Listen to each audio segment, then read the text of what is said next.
If it's Tuesday, that means the Apex Energy Cup Series racing from Slingshot Racing League.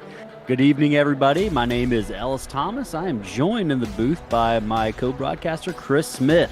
Tonight, we're bringing you live racing action in the Gen 4 Cup cars from Dover Motor Speedway for the Evan Pienta Designs 200.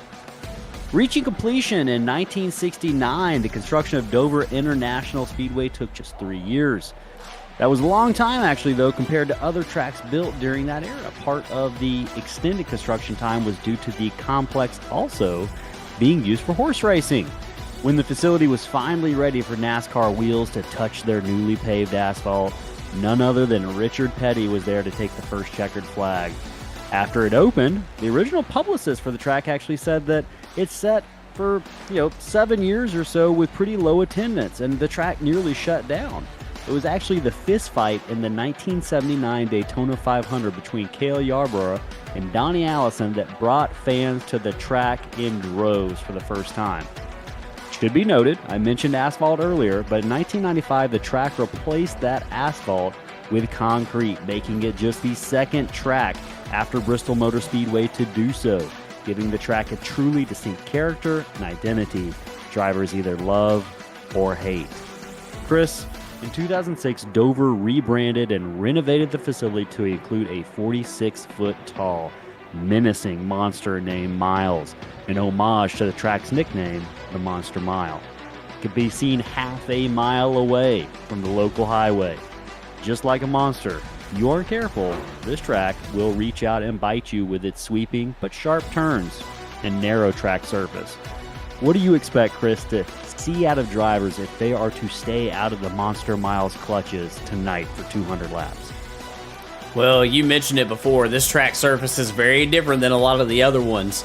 This was just, as you said, the second track surface in NASCAR to get repaved to get concreted. And a lot of people have described this track as Bristol on steroids over the years because it, is high banked and it has a concrete surface.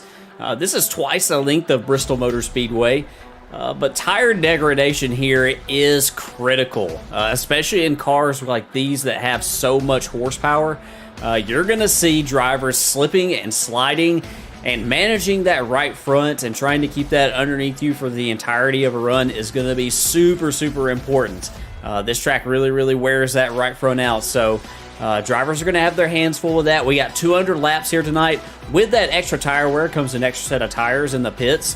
One on the car at the start of the race, and then 3 more lying in the pits. Our fuel window is anywhere from 62 to 67 laps around this famous 1 mile speedway.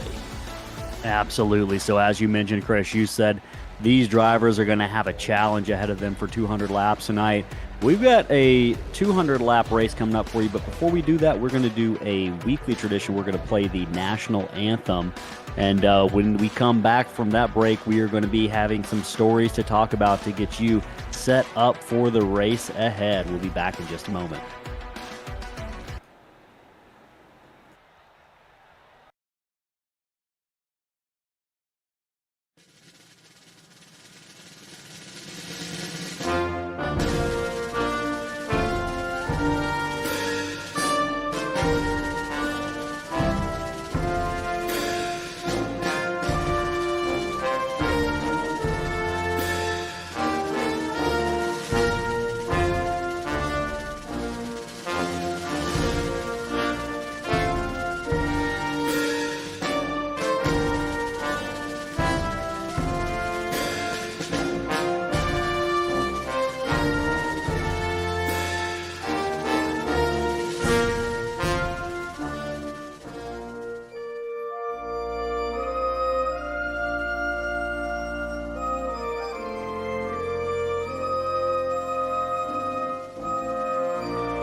All right, welcome back, race fans. Tonight is the Evan Pienta Designs 200 from Dover, Delaware. You are looking live at the Dover Motor Speedway, where our drivers in the Apex Energy Cup Series are just about 3 minutes into this 5 minute qualifying session. Dover, Delaware itself, not a state known for its auto racing or speed, but there is a lot of speed tonight, Chris, at this racetrack. We have seen some blistering laps from a couple of our leaders in qualifying, which we'll get to here momentarily. But just to give fans an idea of what to expect tonight, let's go ahead and look at some of the stories we are going to be following over the course of the evening. The first thing we should probably talk about here is this championship battle we've got going on between Scott Sobczak and Aaron Smith and Randy Bechtel, kind of a three-way fight. And it's largely a fight between Bechtel and Scott Sobczak right now in that second position behind Smith. But tonight's an opening. If Smith makes a mistake, and we talk about some of those possibilities for mistakes here later on, one of these guys can continue to close the gap as they have been for the past several weeks. We had Aaron Smith win last week at Auto Club, but it was a hard-fought victory over Scott Sobczak. And a lot of it boiled down to tire wear, and that's going to be something we're dealing with tonight. Tire degradation, Chris, was something you mentioned in the opener for this race. We've got 4 sets of tires, but these laps are not going to be easy, especially as runs go on. Talk to us a little bit about how drivers might go about saving tires tonight, what that looks like inside of these virtual race cars. Well, it's going to be really tough because you've got a lot more horsepower now than what you had at the beginning of the season. And this track right here on the surface, it seems like it is one of the big trouble spots for tire wear. So I think that if you're a driver tonight, you want to try to be mindful of, spinning the tires off the corners. It's really easy to do here no matter how much horsepower you have, but especially in these cars. Spinning the tires, they call them buzzing the tires, chirping the tires on corner exit. You want to try to avoid that. And so the guy who's able to do that and who's able to, keep that line as smooth as possible throughout the corner, roll the bottom, roll speed is going to be something that we look at tonight. Whoever can maximize that the most and, try to, be around at the end of the run, that's the guy who's probably going to find success here tonight. It's also a very narrow track. You can quickly find yourself in trouble here. A single car spin can quickly turn into a huge crash just because of the high banking and the self-cleaning nature of this track. So hopefully these drivers will be mindful of that if, a single car incident breaks out. Absolutely. Narrow track equals big trouble. And you mentioned high speeds. Trouble can happen in a flash at this track. Kind of a Bristol on steroids, as you mentioned earlier. And lastly, when these drivers do come to pit road between that 62 and 67 lap pit window, they're going to be facing a very narrow and quick entry to pit road. There is very little room for mistakes. So those are the stories we'll be following tonight, along with looking at all the drivers who are going to be taking part in this race. But to start things off, we got to cover where these drivers are starting on the starting grid tonight before we go green. So let's take a look at how these drivers lined up in qualifying. And for the 6th time this season, Scott Sobczak in that 81 Square D Ford is on the pole, joined by the guy he's been racing side by side all year long, Aaron Smith. These two guys, Chris, had an epic battle at Auto Club Speedway last week for what it felt like at least 3/4 of the race, swapping back the lead, back and forth, trading blows with that bright yellow number 1 machine, eventually winning out. Chris Pierce is starting third. He's had a strong couple of weeks the past week. We'll see what he can do tonight. Randy Bechtel, that third place driver, I should say, in the championship, starting on the outside of the second row. Tony Hilbrun's looking to see if he can put together a complete clean race tonight, starting on the inside of row 3 with Rye Jones starting outside in 6th. Lee Campbell, Chris, great qualifying run for that 14 Sonic the Hedgehog car, collecting a lot of gold coins on his way to that 7th starting position tonight. Johnny Rapp looking for a good run, starting in 8th. Chris Blassie in that iconic orange and white Chevrolet starting 9th. Brady Powers 11th. And Patrick Colby with a rare last place starting spot tonight. These drivers are in for a lot of challenges for 200 laps. We're getting ready here in just a moment to start this 200 lap race, where they are going to really be experiencing a lot of difficulty over the course of a run with a lot of tire wear. Scott Sobczak, Aaron Smith lead them off of turn 4 as they come to the green flag. Green flag is out. We are live in the Evan Pienta Designs 200 from Slingshot Racing. You see Aaron Smith get a really good jump off of turn 4 coming to the start-finish line there on that initial start. Might be something. 5th, Chris Pierce in 3rd. Tony Hilbrand's in 4th.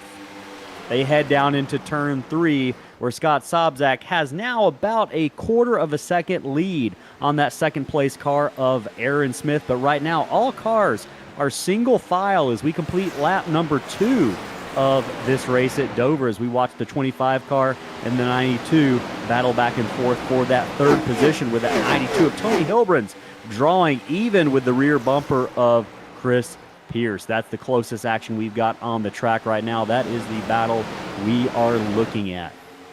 Yeah, it looks like center of the corner speed right now, the 92 is getting back to the gas a little bit quicker than Chris Pierce. You got a couple different approaches here, as the 92 is going to try to complete the pass to the inside here. Running side by side here is really hard, especially when you get to corner exit, because the track feels like it narrows up quite a bit there, as Tony Hilbrand is going to make that pass, move up into the 3rd spot.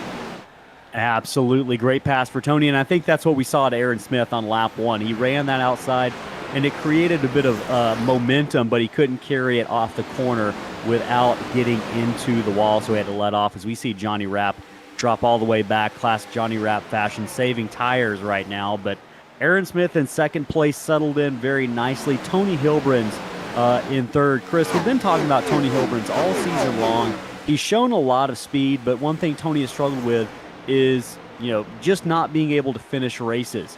Tonight, I think he sees as an opportunity where he might be able to put a clean race together. And who knows, if he's able to do so, I wouldn't be surprised to see him up at the front of this race near the end. So we'll be keeping an eye on that number 92 car. Of course, Tony does a great job broadcasting for us on Wednesday nights. He broadcasts our truck series along with Ryan O'Hara. So getting in a little bit of racing action before they hit the booth tomorrow night.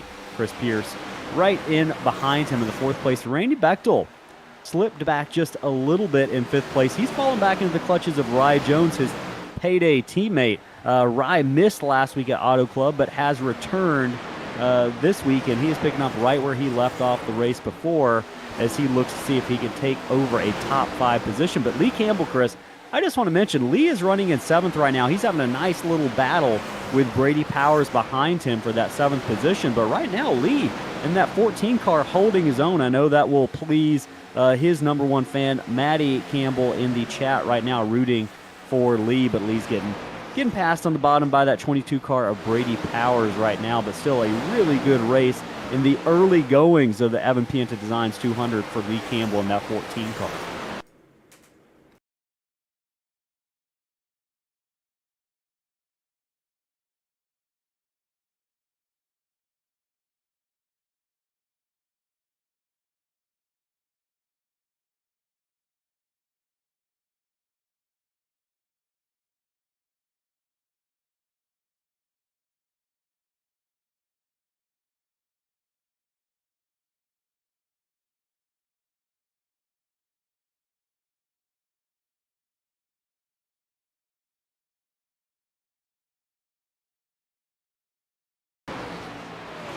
All right, you are still looking live. We're running into some technical difficulties with our audio, but right now you're watching this battle between the 14 car and the 9 car.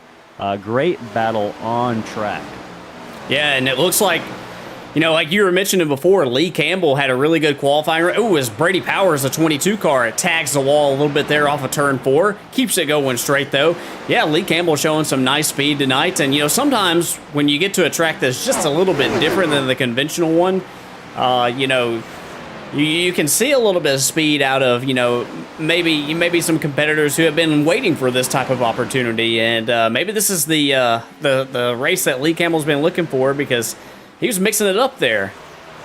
Absolutely, and these drivers in right about this 7th through 10th position continue to mix it up with the 22 and the 9 side by side headed down the backstretch into turn 3. Looks like Patrick Colby is going to get the better of that fight between himself and Brady Powers in that 22, but just as I say that, the 22 is going to fight back on the front stretch to see if he can get a nose underneath that 9 headed down into 1, but he is going to relinquish that position. He's going to fall quickly back into the clutches of the 14 car that we've just been talking about. Lee Campbell gets a little bit loose off that corner. It's going to open the door for that orange and white car of Chris Blassie to jump down right underneath, but as soon as I mentioned that, Chris Blassie is going to back off and cede that position to Lee Campbell for the time being. But once again, he's going to make a run on it. Looks like that 15 car, Chris, really is handling a lot better center off than that number 14 car right now.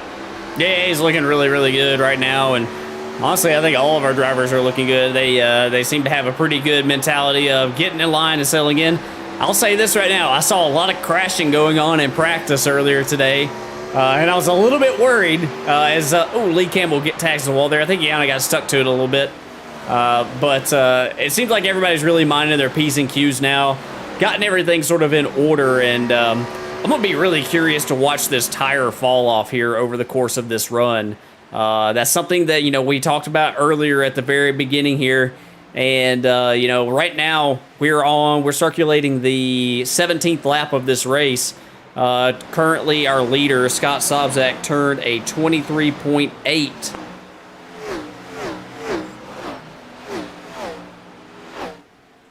And oh, sorry. Yeah, and it just... I lost you there for a second. No, and it looks like, that time has slowed down almost half a second from the fastest lap of the race.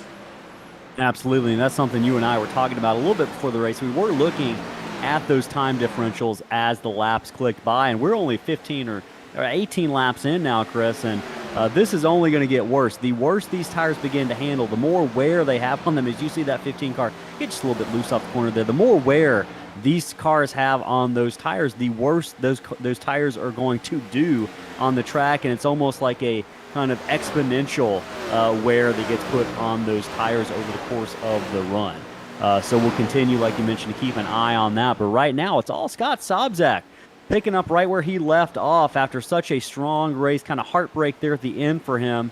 But Scott Sobczak is your leader on lap 20 of the Evan Pienta Designs 200. Aaron Smith, just about a second back, has eased and kind of slid into that second position. Tony Hilbrans has moved up his position. He's taken over that third position from Chris Pierce, who started there.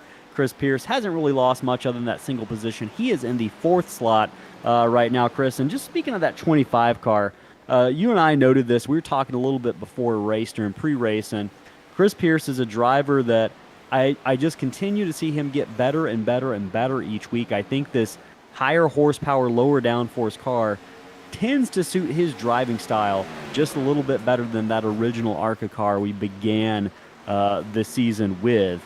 And I think that's just really the case for some drivers. They tend to deal with loose race cars just a little bit better than others. And I think Chris Pierce is certainly an example of that as he sets his sights and seeing if he can maybe make up a little bit of ground on that 92 of Tony Hilbrans. Meanwhile, Rye Jones closes out the top 5 in 5th position, that number 7 car. But he's got Randy Bechtel he's having to deal with, his teammate right behind him in this battle for the final top 5 position.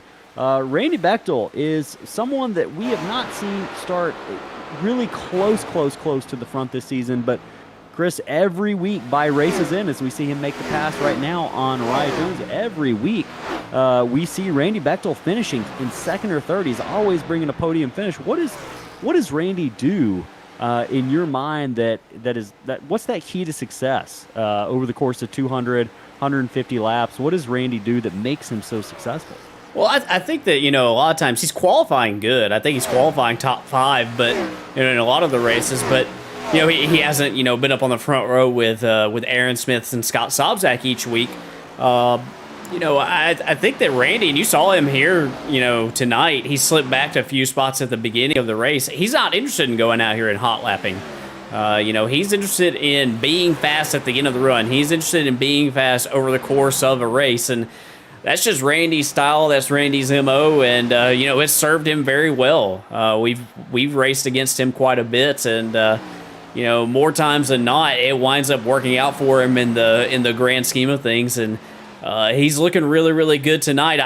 When I think about races that Randy's going to be really, really good at, this is one that comes to mind. Darlington, Dover, these types of tracks right here where you got to keep the car clean and you just got to manage your tires over the course of a long run. Those are the types of races that he typically does really well at. And here we are on lap 26. And I want you to watch from the rear bumper of this 25 car of Chris Pierce. Watch the center of the corner speed that the driver of the 18 has. He can pull right up onto the back bumper. He's got a little bit different line than approach than Chris Pierce does. That's another thing that we'll probably wind up talking a lot about tonight. But he looks like he's very, very comfortable out here tonight in that number 18 car. Yeah, absolutely. As the battle for third place tightens up between the 92, the 25, and the number 18 of Randy Bechtel that we just got done talking about. You could throw a blanket over these three drivers, and I would imagine if these guys get held up long enough, that 7 of Ryan Jones in the 6th place is going to be right there as we see Randy Bechtel in the wall. Driver of the number 7 got into the wall. He tagged it. That was a situation where I think he was just a little bit loose off of, we'll go back and we'll try to take a look at it. A little bit loose off of turn 2, steered back into it, and corrected into that outside wall. That's so easy to do here at Dover. Absolutely, and those high speeds just make it that much more difficult. You can see that, a little bit of damage on that right side. Definitely, definitely visible, but maybe no worse for wear as that number 7 continues the charge back there in the 6th position now. Loses ground of those 3rd, 4th, and 5th place drivers, but we can see that action has not subsided in that battle for 3rd, with the Randy Bechtel continuing to pressure the back bumper of Chris Pierce in that 25, who is not too far back from the 92, that 3rd place car of Tony Hilbrun's, that bright green and purple machine. And you can just see that difference in line is making all the difference from that 18 car off the corner, where he is carrying more speed than Chris Pierce. And right now he's just having difficulty making a clean pass, but Chris Pierce gets loose. And that could have been, he hits the wall, overcorrects in the wall. That could have been disastrous right there, Chris. Had Chris Pierce overcorrected it into the 18 car of Randy Bechtel, I'd imagine that driver of that number black and red, number 18, definitely saw his life flash before his eyes there for just a moment as he watched that 25 get a little bit loose off of that turn number 4 corner. Yeah, definitely. And yeah, it appears that, Randy Bechtel, driver of that 18 car, he's lapping on pace right now with, with our leader, Scott Sobczak. In fact, that time, Sobczak and Bechtel were the only drivers in the 24-second bracket that lap by. So we'll take a look at some lap times here. Last laps by. Aaron Smith, the 25 flat, also a very respectable lap as well. So Randy Bechtel really rolling the center of the corner well, and Tony Hilbrun's is not going to fight him. Nope. Tony is going to roll over, but he's got to be careful because he's got that 25 right behind him as he falls into the clutches of Chris Pierce. We had a moment there where both of those drivers were a little bit too close for comfort off of turn number 2. Chris, but right now that puts Randy Bechtel in the 3rd position right behind, or in front of, I should say, Tony Hilbrun's. That 25 is wiggling off those corners, Chris. Chris Pierce feeling like he's having a little bit trouble. We're on lap 35, so certainly the wear and the handle of after starting in dead last and 11th, Colby has passed 4 cars and made clean passes on those cars as we cross over onto lap 37 of the Evan Pienta Designs 200. Patrick Colby is a guy that we've seen kind of go in and out of having speed all season. I think some tracks have probably suited him a little bit better than others, but still on a pretty clean run tonight in that number 9 Miller Lite Ford Mustang. Johnny Rapp right behind him in the 8th position. You can see in that camera shot off the corner, Johnny running that Mission Barbecue scheme. Johnny's a guy who I think is just out here having fun in these high horsepower Gen 4 Cup cars, Chris. We've seen him really come into his own in the Truck Series, and Do you think that these cars? Do you think racing? I know Johnny races several times a week. Is there an advantage gained in driving one car a night before and then another car, even though it might be different tracks? Is it kind of a rhythm thing? Is it just getting a feel for being around other cars that might be helpful for Johnny? I think that any time that you get on the track, regardless of what type of car it is on the sim, I think that it definitely helps you. I mean, you got to think about all the little things other than just the laps at speed around the track. Trying to time restarts out perfectly. Getting on and off pit road, and racing side by side, regardless of the car that you're racing. Those types of things, that's nothing that you can't really get that unless you are out here in competition. And I think that Johnny would tell you that's something that probably really helps him and these other guys that race multiple series per night, per week. They probably tell you the exact same thing. Absolutely. You see single file racing right now for the most part here at Dover Motor Speedway. But right now, your top 10 are Scott Sobzak in the number 1 spot, Aaron Smith, who's about 2.5 seconds back, Chris. This is something we're not used to seeing over the course of a run. Aaron Smith not gaining ground on the car that is in front of him, if there is a car in front of him. So right now, top 2, about 2.5 seconds, now going on 3 seconds apart. Randy Bechtel in 3rd, as we mentioned. Tony Hilbrens is your 4th place driver, followed by Chris Pierce in the 5th slot. Patrick Colby, we just talked about, in 6th. Johnny Rapp as well, 7th position. Chris Blassie, again, having a good run tonight, keeping it on the track. We haven't really seen him have any issues. He's got a little bit of speed tonight. He has run faster laps in the race than we saw him run in practice, so great job on that front. Lee Campbell also having a clean race. Other than that one little incident he had on one of the straightaways, as we see Rye Jones right now maybe make a bit of a decision to come down pit road early. We talked about our pit window, Chris, being between laps 62 and 67, but we've already seen our first car on pit road on lap 43. Do you think this is a scheduled stop? It very well could be, and Ryan might be trying to run this race a little bit backwards possibly here. We didn't see it, but we'll go back and we'll try to see if maybe something happened to Brady Powers. I don't really see anything that happened to Brady, but yeah, Brady's on the pit lane now, and he's been there for a long time. So the driver of the 22 might have run into some trouble as well out here. You see that right front, it is pushed in a little bit, like a lot of other right fronts out here. Yeah, I think a lot of these drivers have had some contact with the wall. We watch Rye Jones on fresh tires, certainly feeling like a superhero on lap 45 of this Apex Energy Cup Series race here at Dover. But it's all Scott Sobzak in the lead right now. Scott doing a good job. We haven't really had to talk about him a lot because Aaron Smith has not drawn any closer. He's actually 3 seconds back right now from the rear bumper of this number 81 Square D car. So I think right now might be a very good opportunity to sneak in a quick break and hear from our partners, including Evan Pienta Designs. If you need a paint scheme, check out Evan Pienta Designs on Instagram as well as his Trading Paints account. We'll catch you guys on the other side of the break here in just a moment. Pit stops coming up.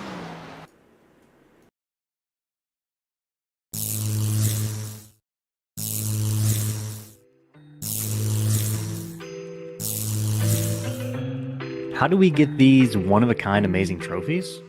Well, we were fortunate to find UD Awards when we started our league. We reached out and we connected with Christopher, and we got started designing these one-of-a-kind works of art. The process was easy from start to finish. After just a few revisions, we finalized each one of them, and the team at UD got to work building each trophy from scratch.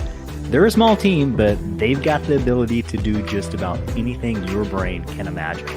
And don't worry, if you're not an artist, they've got an entire catalog of unique trophies in pretty much any material you can imagine. Wood, acrylic, glass, and in the case of last season's trophy, metal. The best part, they're affordable. If you're looking for a trophy for your event or league, the choice is simple. UD Awards can give you exactly what you want.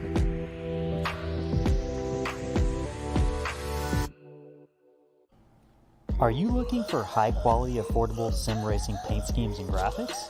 Then look no further than Evan at Evan Pienta Designs. Driven by speed, Evan Pienta Designs offers a multitude of sim racing graphics, from liveries to social media graphics to team and series logos. To see some of the work done by Evan, or even race one of the public liveries he's made, head on over to tradingpaints.com and search Evan Pienta.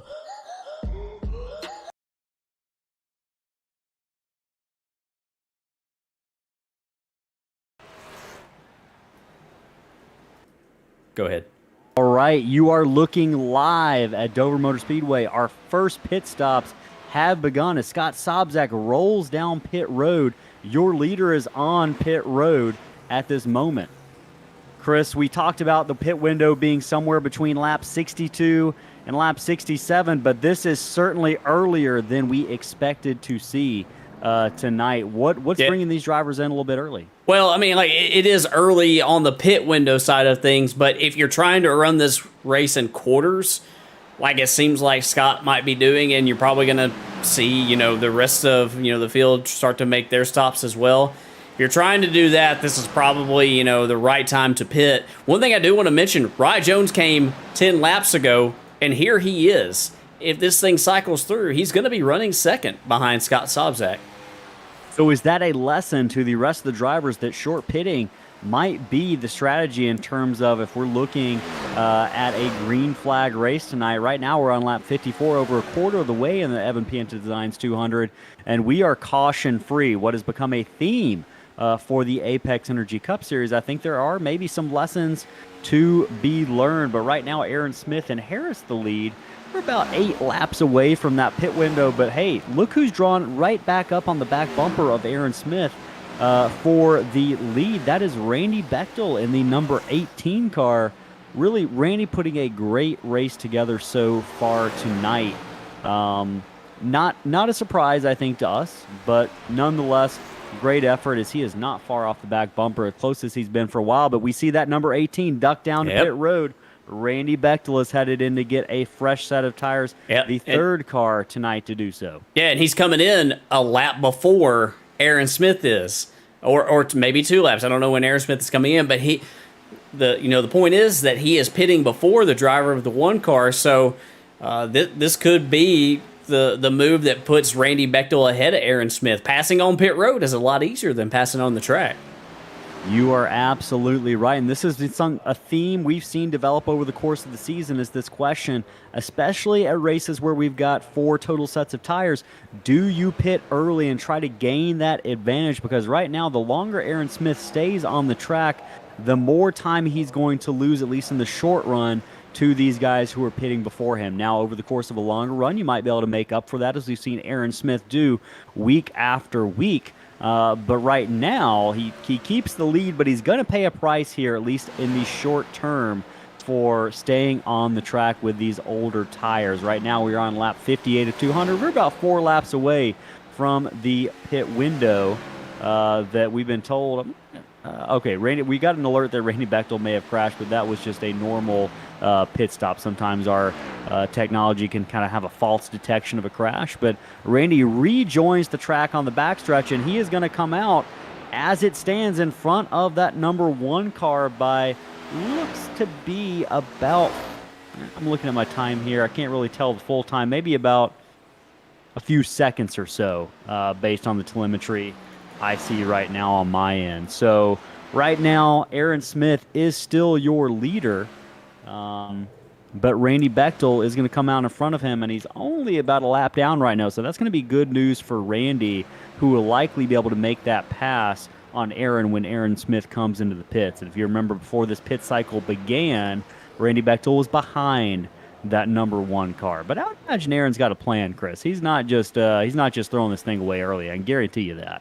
No, he probably wants to. Smith did not quite have the speed that that Randy Bechtel had at the end of the run. Possibly also did not have the speed that Scott Sobczak had over the course of the run. So it might be Aaron just deciding, hey, I probably need to do something a little bit different tonight. Absolutely, and hey, the good news about this strategy, it presents some difficulties in the short run, but over the course of the race, Chris, if we get past lap 150 or so, once these drivers make, at least on their third pit stop, if they're going with that 3-stop strategy, once they make their third pit stop, they're out of tires. What happens if a caution comes out? Aaron Smith very well might have a leftover set that could mean the difference between, a 5th place finish and winning the race. So that is something to consider as well as we watch that 25 car, as well as Scott Sobczak draw closer to the back bumper of Aaron Smith. Sobczak actually gets around Aaron Smith and is going to clear him, and both those guys get themselves back on the lead lap, and that's obviously good news for them. If the caution does come out, that puts them in a lot better position. I'm looking at this right here. Chris Pierce, I don't know if something happened to Chris Pierce or what, but he is currently still listed as 1 lap down on my end. I don't know if he had to make one extra pit stop. It says on here that he was in his box for 25 seconds, so I don't know if it was a speeding penalty or if it was something else that happened on pit road. But the driver of the 25 is going to come out of this thing a little bit behind in the track position game. Absolutely. It's going to be a difficult evening for Chris Pierce if he is going to make up that time he has lost in the pits right now. I'm seeing a message from Aaron Smith. I believe it's looking like we're going to see the 1 car on pit road as he slows that car down in the middle of 3 and 4. Maybe he missed pit road. I don't know. It felt like he slowed down a little bit, but I did see him on the radio.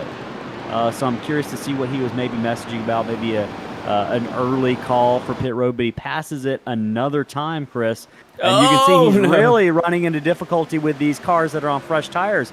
Patrick Colby really almost having severe issues with that number 1 car. Aaron Smith is really struggling right now, Chris, with those other cars who are coming at a much higher rate of speed. You can see that one loose off the corner. This is your championship points leader at the moment, Aaron Smith, who is struggling, and he has seen enough, Chris. He's going to hit pit road for the first time tonight on lap 67, the final lap of that pit window that we kind of mentioned earlier in the race. Your race leader no longer rolls down pit road, Aaron Smith.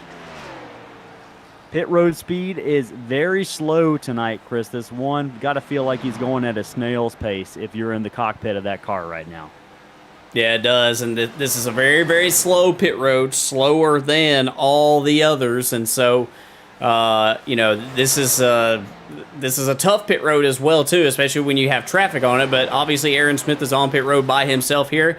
We'll see if how he shakes out of this thing. If he comes out, on the same lap as Sobczak, I don't think there's any question of that he will come out on the same lap as the leaders.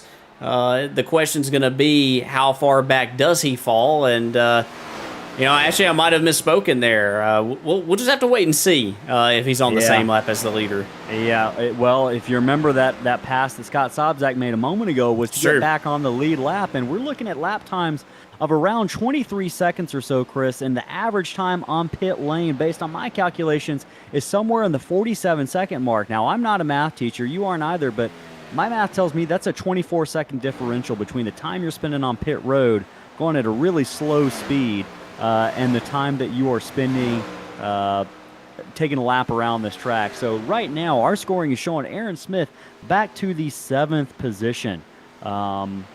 So we can see the effects of that car staying out on the track for roughly around 20 laps or so longer than Scott Sobczak in that number 81 car. And it has definitely bared fruit. That early strategy for Scott Sobczak has gotten him off pit road back in the lead, but with a major lead right now over Randy Bechtel, who is 11 seconds back in that 2nd position. Hey, Chris, Rye Jones, the guy we mentioned earlier, is the guy who took the fresh tires first tonight, is sitting in 3rd, not too far back from your leader or your 2nd place car of Randy Bechtel. Yeah, it's Chris Pierce. Go ahead. It was a good way to gain some track position tonight, and and put himself in this position here.